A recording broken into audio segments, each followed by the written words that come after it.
Hello, Stitchers. Welcome to Stitch Please, the official podcast of Black Women Stitch, the sewing group where Black Lives Matter. I'm your host, Lisa Woolfork. I'm a fourth-generation sewing enthusiast with more than 20 years of sewing experience. I am looking forward to today's conversation, so sit back, relax, and get ready to get your stitch together. Hello, everybody, and welcome to the Stitch Please podcast. I am your host, Lisa Woolfork, coming in to you from Charlottesville, Virginia, and I am grateful to welcome Tracy Perry, who is a doll maker. And dolls are incredibly popular and powerful cultural artifacts. They are art, they are craft, they are personal, they are all of these things. And just to kind of bring it home in terms of the contextualization, very recently, the New York Historical Society just closed an exhibition on Black dolls. The exhibition closed in June of this year, 2022, and they had dolls from nearly 100 years of American history. They had dolls from 1850, which included dolls from Harriet Jacobs, who was an enslaved woman in North Carolina who wrote this fantastic slave narrative called Incidents in the Life of a Slave Girl. And so they had two of her dolls that she had made for her employers when she came to New York. They had dolls up through the 1940s. So nearly 100 years of Black doll history at this stunning exhibition. And so that is just one example of the powerful roles that dolls play in our lives. One of the things I was so excited to welcome Tracy to the program for is because her dolls are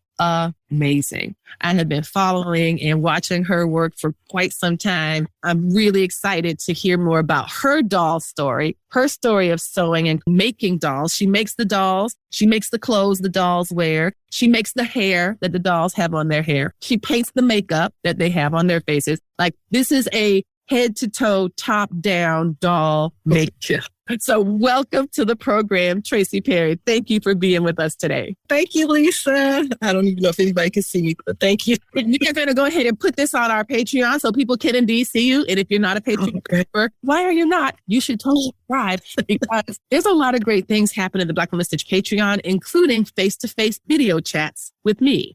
So, patron, and you get to send me video messages and I will reply with a video message. How fun is that? Sounds great. I know too, right? When somebody has like a question about something and I can be like, oh, try this. Really, honestly. Who else is doing that? I can't think of very many people. So I wanted to welcome you again and thank you, Tracy. Tracy, you got to tell us, how did you get started with doll making? How did you know that doll making was for you? How did you know that, you know what, I could be a quilter, I could be an embroiderer, I could be a painter, I could be a garment maker, I could be all of those things, but instead I'm going to be all of them in small scale for dolls. Tell me, how do you make your creative choices? I was actually a seamstress first. I was a seamstress for many, many years. I learned how to sew by hand. I think I must have been like 10 years old. Okay. One of my neighbors in the neighborhood, this older lady, she was a friend of the family. I would go and visit her and sit on her porch, and she showed me the first time I ever held a needle and thread. She showed me how to thread a needle and how to sew things. So after that, I just started making little bitty things. I took home economics in high school and I sewed clothes. I used to sew things for my mother. She's like, "Can you make me this?" And I was like, "Sure." So I always sewed. Then I went in the military and I was up in Alaska for, I think, about 4 years in Alaska. And I still sewed. I had my sewing machine up there with me. I sewed like these bears. And I was doing it for decoration because my dorm room was so blah, I wanted something interesting. So I did these satin teddy bears and I put them in my room on my bed, and everybody loved them. And they had like little musical notes in their chest. You could press a little part and it would play a little tune. And I was like, oh, this is pretty good. I didn't think anybody would like it but me. After I got out of the military, I went to Florida. I had made this doll, just a rag doll. And she was a pretty big, probably about a 20 or 30-inch doll. Okay. And she had the long hair. It was the first rag doll I ever really made. It sold like right away. And somebody paid like $14 for it. And I was like, wow, I could sell these.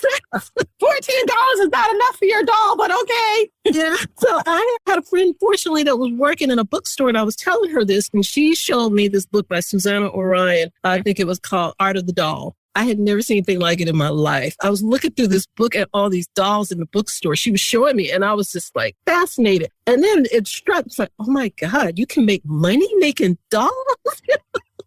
I mean, it was just like, these were art dolls. These were like really high-end art dolls, but I had never even considered it. These people make things for museums. So that was my goal. I was like, oh, I'm going to go and make me some museum pieces. And so I started making dolls then. I didn't make cloth dolls right away. I started doing soft sculpt because one of the artists in the book did soft sculpt. And I was like, I want to know how to do that. I'd practiced and tried. I was terrible at it, but my style was totally different. And people still love those dolls. Yes. But that was dangerous work.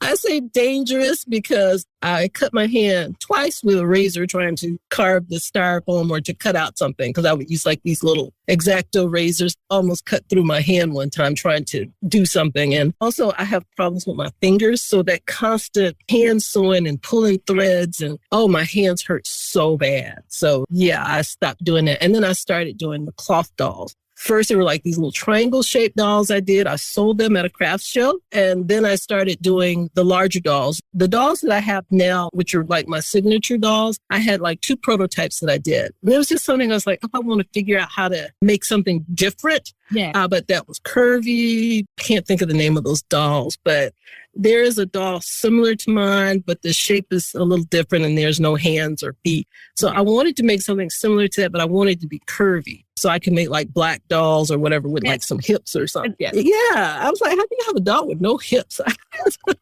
Well, I want to pause you there because you have shared a whole lifetime, it feels like, few experiences before you even get to where you are at this moment. And the idea that you were in the military, you were in military dorm housing, it's rather sterile. Alaska's a place you've been stationed. You don't have necessarily family there or any kind of connection to the place where you are. And so you need something to do. Well, you got plenty to do, I'm sure, but you want your home environment, the dorm space, to really feel comforting and warm. Now, some folks would say, I'm going to make a quilt. I'll put a quilt on the bed and that'll be the thing that'll remind me of my creativity and I can snuggle with it, et cetera, et cetera. But you went in a different direction. You said, I'm going to make a 3-dimensional object that is also allows me to do the same thing. And you are absolutely not going to skip over the fact that your first bear projects, as you explained them to me here, also included an interactive component and music. When I think about my first teddy bear, which I think I might have made one or so, it wasn't great. It did not sing to people. Kind of thing that nobody wanted to touch and make noise. It was more like, oh my gosh, I have terror. Like, don't throw this to anyone else. You know what I mean? So like the fact that you made this bear that was so cuddly and you could press the heart and it would say, what? Tracy, like how? I don't know. My mind works in this. My husband tells me it doesn't settle down. So I wanted to make the bears. And then as I was making them, I was like, oh, wouldn't it be needed? You could press here and play a little music. And that's exactly what I did. I went to the fabric store and looked for like those little music boxes. Yeah. And so I bought like 3 of those little things. I don't even know if they still sell those anymore, where you just press them and you can sew them into things. So I just sewed it in. I did a little heart patch and I sewed it behind the thing. And and it was great. That is really wonderful. I mean, the idea you not only made a bear that you could touch and squeeze, but it also had sound. That is kind of next level. That's like really thinking about this as a whole project. It's thinking about the textures of the doll, what the doll can do, how the doll can reach out and provide comfort. And so I just thought that was just a really fun way to begin. Even at the earliest stages, before you became someone who is such an advanced and highly skilled doll maker, from the very beginning, you were thinking in a totality. You were thinking as a whole, not just this is a project that I am doing. For you, it was something else. It was more than that. So I think that's really incredible. I just think we have to give you some kudos having that be such a powerful success. Can you talk to us about some of the different types of dolls? You mentioned something about dolls that might have hands or feet, like the idea of something being like, could you explain about what an articulated doll is? Can you explain what that phrase means in terms of doll making and why that's important or difficult? Like I said, I started off with the soft sculpture dolls. And basically that's just, well, for me, it was styrofoam with some batting and then a lot of hand sewing of features and putting in like mate glass eyeballs. And those dolls I did make articulate. You could bend their arms. I would make fingers that actually bent. I would have to do like a wire armature. Basically, I did like a solid body and I attached the head, and then I would do like the wire arms and the wire legs and the wire feet so you could move them around. Like I said, those were a lot of work. And honestly, I could never recoup the time that I put into that. I mean, I would sell dolls for like $250 or something. The price was good, but honestly, the amount of work that went into it, it was probably a $500 doll. It was just so much work that I was like, I'm never going to be able to do this and make a lot of money unless I, of course, do like the people who put the things in the museum and sell them for like $10,000 a piece. And I didn't think mine were that good. I mean, they were good, but I was like, I wouldn't pay that much.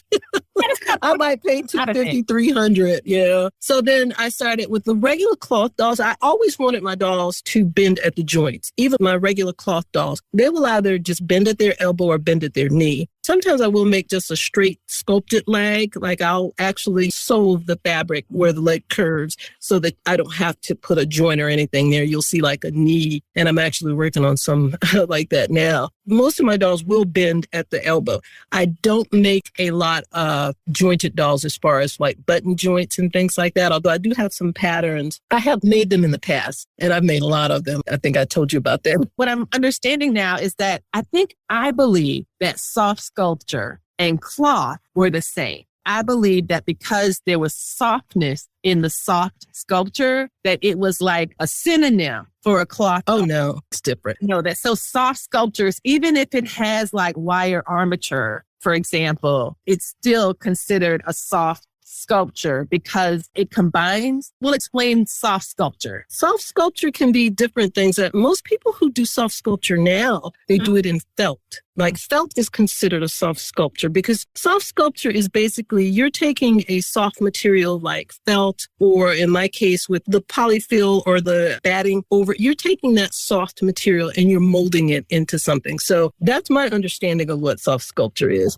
A lot of felt artists do it and they do it with the needles. I wish I could do that. I just know my hands aren't going to do that. I do like needle felting. I've done needle felting before. My teaching partner is a needle felting artist. And so I have learned to have that really fluffy, light roving, and you just stab it a million trillion times and it turns into something hard. So I definitely hear that. Thank you. And so you're saying that some folks just use felt entirely as part of that process. I don't know what else they use because I'm not real familiar with the technique, but that's my idea of what soft sculpting is. You're basically taking a softer material like the wool roving or, like I said, the polyfill, and you're sculpting it into something, into a figure or into a face. And that's my understanding of what soft sculpture is. There's so many different types of doll things. I know there's a whole plushie community where people make plush dolls, which I have not gotten into, but it's really big because when I go to craft shows, I see people selling plushies that they created. And I was like, I hadn't thought to do that. Yeah, I can totally see why, because plushies, they can be so novelty. They can like represent lots of different things. They can be abstract. They can be representational. So I can definitely see why that would thrive. I want to talk about your button jointed doll experience. Y'all, Miss Perry was invited to be a guest at a conference. So this is my understanding. She knows the story. My understanding is she was invited to be a guest at a doll conference, convention, meeting, or something. And part of that invitation included making 80 dolls that were jointed, and they were what's called button jointed. And Tracy is going to explain about that because it felt to me like she was being invited to be hazed. I don't see how you invite someone to do something and you're like, okay, I need you to bring 80 of anything other than potato chips. Like, really? But tell us about how this experience taught you some important lessons. Oh, yeah. Well, I have local doll groups around the area from Richmond up to Fredericksburg. Then some of them collect my dolls. This one particular doll club was having their annual show and they wanted, well, I will say now, I did get paid for the dolls, but they wanted someone to make, what do you call those, souvenir dolls? You know how you put stuff in people's bags, little swag bag. So they were like, yeah, we need you to make these dolls. And originally, I thought they told me which doll. And so I made like 3 samples of these little dolls. And when I showed them to the ladies, they were like, that's not the doll we were talking about. Yeah, I had these little stick 6-inch dolls that you hold at the bottom, and they had a little dress and little hats, and they were cute. And those would have been easy to do. Mm-hmm. But when I showed them to them, they were like, you don't have anything else? This is not what we were looking for. We were talking about this other doll that you made. And I was like, Oh, so basically they wanted this little 6-inch doll who has a little button joint for each arm, a little button joint for each leg. And like I said, 6 inches. So you can imagine that's how tall the doll is. Each leg is only about, each arm. 2-inch torso together. Yes. Really small. Okay. So I was thinking I had like 4 months to do it. So I was like, okay, I can do this. I can get this done. I did it. I mean, I got it done, but I had to enlist the help of my daughter. I had to enlist the help of one of my friends because I would draw out patterns. I'd get like 20 drawn out. And then, of course, they got to be sewn and then cut them out. And then they got to be turned. That was really hard on my hands. So I had my friend, she would help me turn them and cut them out and turn them after I sewed them. And my daughter would help me stuff them and help cut them out as well. But I ultimately was the one who had to sew all the button joints and things because they didn't know how to do it. They don't sew. So I was like, I made the deadline, got all the dolls. They were really cute and took them to the event and everything. Everybody got their little doll. Everybody loved them. Oh, they raved about them. And they wanted me to do more shows. Other people came to me from other doll clubs who were attending it. Oh, can you make a doll for us? And I was like, a couple of lessons I learned from that. Well, first of all, do not overcommit if you're a solopreneur. And that, everyone, is the wisdom for the episode. That is it. And let me tell you, I realize I am not a mass production person. I hate it. My idea of mass production is maybe 6 dolls. I can do like 6 in a series. Even right now, I think I've got like 10 dolls that I'm doing, but I've been taking my time doing it because it's something I created. But anything more than that, I don't do mass production. I don't want to do mass production. If you want to reach out to me and say, hey, we need 50 of these, I know I'm going to have to hire about 4 more people to do it. I will hire people to help me out, but I'm not going to do it as a solopreneur again. I didn't like it. And I had to go to this doll meeting because I was an honored guest. And I had to shake him. So much. They really honored the hell out of you. Yeah. I mean, I got a lot of recognition from it. And these are some serious doll collectors, but it was exhausting. It was absolutely exhausting, mentally and physically. After I did all that working, I had to go and I had to set up a table too, because they let me have a table to sell my other dolls. I was just exhausted. I was like mentally exhausted. I was like, I don't want to do this again.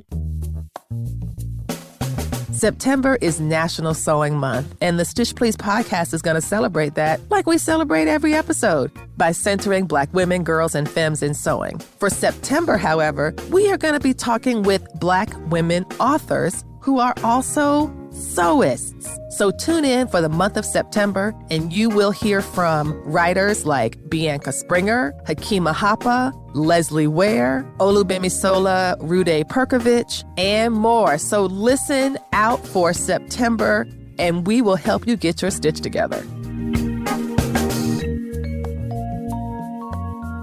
It's so interesting because for other folks, I can imagine it's kind of like one of those stories that you hear, those kind of really abusive stories, like somebody sees their kid smoking a cigarette, so they lock them in a closet with a pack of cigarettes and say, you can't come out until you smoke. Everyone, oh my gosh, smoke so bad. Horrible. Horrible. I do not recommend that as a technique. Really, what happened to you, right? Like, you love doll making, and that love was very much tested, and it stood that test, but you also got to learn some lessons about what essentially are boundaries, about protecting the peace of your creative life. Hey, I'm happy to make a whole bunch of dolls. I just need to be well-resourced for it. So you want me to make a bunch? You got to pay me a bunch so I can pay people to help me. Because what's not going to happen is me staying up until 2, 3 o'clock in the morning, putting buttons on some doll's hip joint. Like, shall not occur again. That is a lesson learned. I love that because I think that for myself, I absolutely get very much involved in a project. I lose time because I'm so excited about it. But that's animated by joy. If it's animated by stress, then it's horrible. And you just feel like, wait a minute. Yes, I can do it, but why do I have to? And so And the thing is, you don't have to. You don't have to. I'm really curious about some of the tools that you use in doll making to make the dolls work. I think a lot about, I'm a big notions fanatic. I love that. I'm terrible. I'm looking right now at 3 pressing hams and a ham holder and a ham mitt, 2 mitts. Really, like I am very much into sewing notions. And so I consider that the dolls, y'all have such cool tools between the hemostats, and all the other things that you use. What are some of the things that you found most helpful for notions in making dolls that maybe some of us who don't sew dolls but sew in general might be curious to know about? I'm going to tell you, my number one tool is my hemostat. I don't know why I never even knew what a hemostat was. And I don't even know how I came about it. I needed a pair of pliers that were like really, really thin. So I got the hemostat. I bought it from like Walmart or something. The first one I got, it was a small, just a regular size. And I bought it in the fishing department. I don't know what I was doing in the fishing department. I think I was with my husband. And so I got this hemostat and I got it home and it was a life changer for me. I could turn like small fingers and everything because, hemostats, basically they're like pliers that clamp. Yeah. Oh my God, I love them. They're my most favorite tool in the world. I don't know who makes them. They need to put me on some kind of promo.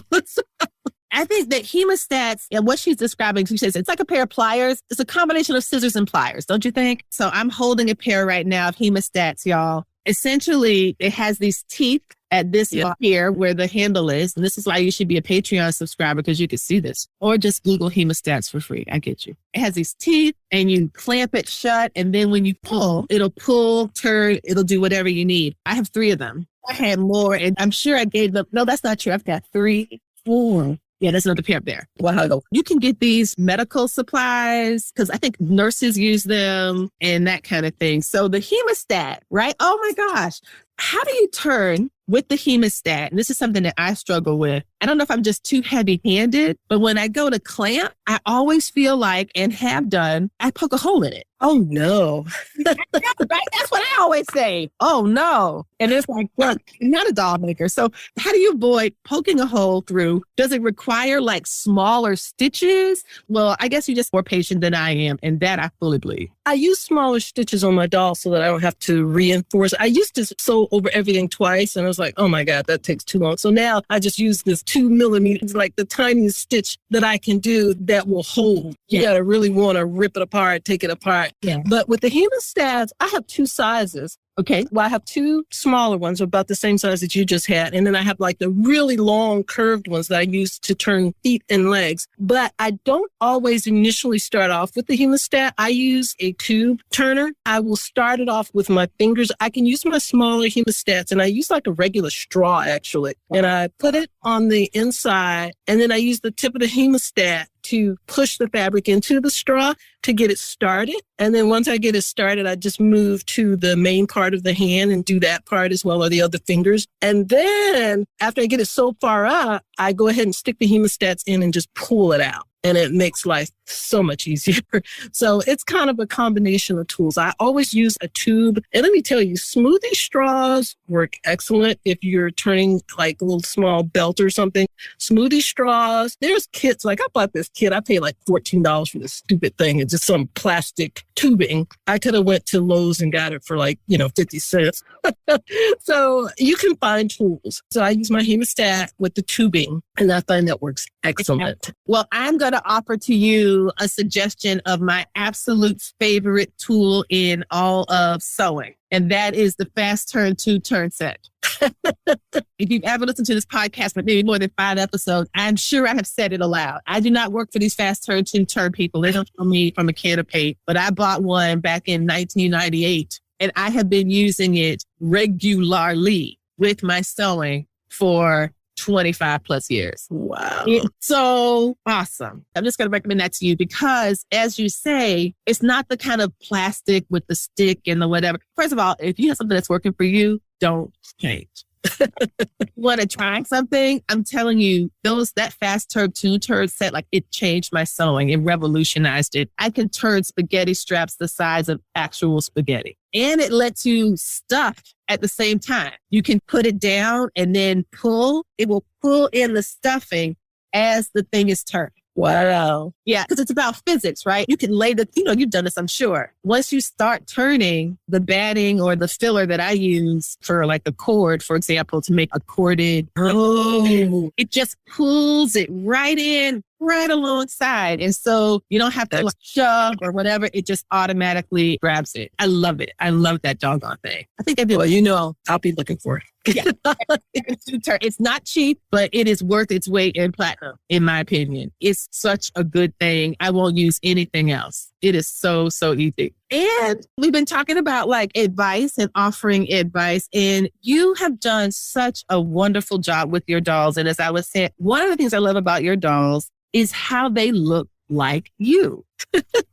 I really feel whenever I'm just scrolling through my feed and one of your dolls pops up on your page, I know it's your page. I'm like, this is a Tracy doll. This is Tracy's because I can tell. So can you talk a bit about the creation? You'll have dolls with purple hair. Their makeup is so nice. Like all of these things, all of the wonderful detail that you put into that. Can you talk a little bit about your process for how you decide on what a doll's personality is going to be, what her shape's going to be, what his outfit's going to be? Like, how does that come to you? Are you creating a series of characters in your mind, or is it just like what just happens to speak to you at the moment? It speaks to me at the moment. And sometimes with the faces and things, I'll look at television or I'll look in a magazine. I have like some stock faces around here that I've cut out of magazines. And because I love the expression, I will just use that face. Sometimes when I do custom dolls, sometimes people send me pictures and sometimes they don't. So I have to kind of get a feel. They're like, oh, she loves to paint. Oh, she smiles all the time. So then I just have to come up with something. It's probably because I am looking at my own face. A lot of times I'm looking at my face, say, okay, where's the light? Okay, my eyebrows. Most of my dolls will have like very similar eyebrows because I'm either drawing my eyebrows or I'm drawing something just similar to them. They all pretty much have my lips. I don't know why. I try to change it up, but for some reason, they always end up looking like me. Back when I was in high school, I used to paint and I was good at watercolor and I love painting. So painting is like another thing I'm going to go into because I absolutely miss it. And the only time I get to do it is when I do the dolls. So I draw their faces on with one of those permanent archival ink pens. I'll draw the face on and then I'll just start painting from there. Sometimes people tell me what colors they want, like they want the lips to be really red or they just want, I try to make it neutral because I know some people don't like a lot of makeup look on their dolls and some people like that look, but I'm a selfish doll maker. I just try to do what I like. Yeah, I was bending myself backwards trying to say, oh, people don't like this, people don't like that. And then I would find out that, yeah, people did like it. It's just like I'd make a doll and it'd sit here for 2 years. I've got dolls in these boxes here that some of them have been sitting here for like a year or so and then I'll repost them and they'll sell right away. And I'm like, I don't understand. I love this idea when you were saying that. And I would not call it selfish in a way that is negative. I think too often when women, especially Black women, want to do something that's self-directed, self-determined, self-reflected, it's seen as selfish. That is absolutely false. But it's absolutely false. And in the same way that Toni Morrison wrote books that she wanted to read, and we all benefited from that, you, Miss Morrison. Yes. Right? So too does Tracy Perry make dolls that kind of look like Tracy Perry, but also are incredibly powerful. And because they look like Tracy Perry, they are speaking to an entire community of Black women who have never seen themselves in a doll. And I'm just assuming that most of our cultural institutions that are not created by Black people, that the doll community is predominantly white and reflects whiteness all the time as a matter of course, and that Black dolls are somehow other and special and different, and white dolls are normal and regular. So don't call it selfish. Call it corrective. Oh, I got to tell you on that. You're right. Because the majority of my dolls are brown dolls. That's what I like doing. I like to sprinkle in a few Caucasian dolls. I do. But that's not my primary focus. I like to offer one or two because if somebody does love my dolls, I want them to be able to say, hey, I can purchase one as well. But I like the fact that I make my dolls for brown people. Well, not for brown people, because a lot of people buy the dolls, all different races. But I primarily make brown dolls. But the thing I love about it is that the Caucasian dolls are the minority dolls in my set. Yeah. It's like flip the switch, you know, it's fun. And that's how it should be. And that is what Toni Morrison was also saying. She's like, in my world, Black people are the only people. They are my neighbors. They are my family. They are my children. This idea that somehow it is wrong for Black people to start with ourselves, when it is not wrong for white people to start with themselves and to look around and see themselves reflected everywhere. That's not seen as wrong or bad or selfish. We call that normal. And when we go to do that for ourselves, it's a problem. Really, you have to ask yourself, why on earth would anybody think that as a Black woman, you are supposed to begin and end with whiteness. That makes no sense. It would be, in my mind, unhealthy, obscuring your true vision of who you are. It makes no sense at all. And yet there are folks who often start with white and end with white, and that is all there is. And they want to kind of fit themselves in the background, and that's just fine. And that's, you know what? I don't judge. Lies, I do judge. But it's not for me.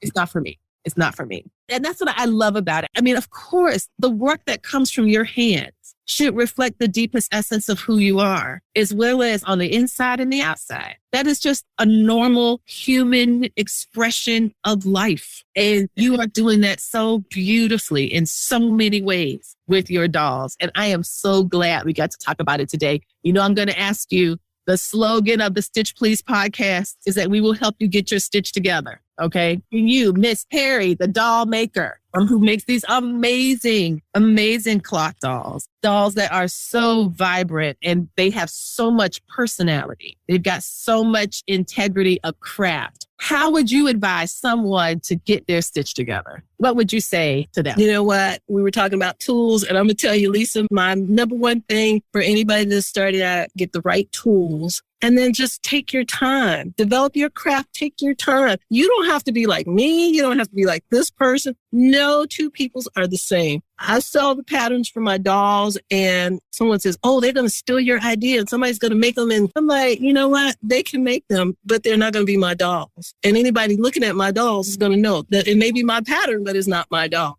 Get you the right tools and take your time and develop your craft. That is absolutely wonderful. And on that note, where can we find you on the socials? Where can we find you to follow you and to learn more about your work and what you have coming up next? Everywhere I am at Seems Like Tracy. I'm on YouTube at Seems Like Tracy. I'm on Instagram at Seems Like Tracy. And my new website, well, by the time this airs, will be up, and it is at Seems Like Tracy, or it Seems Like Tracy.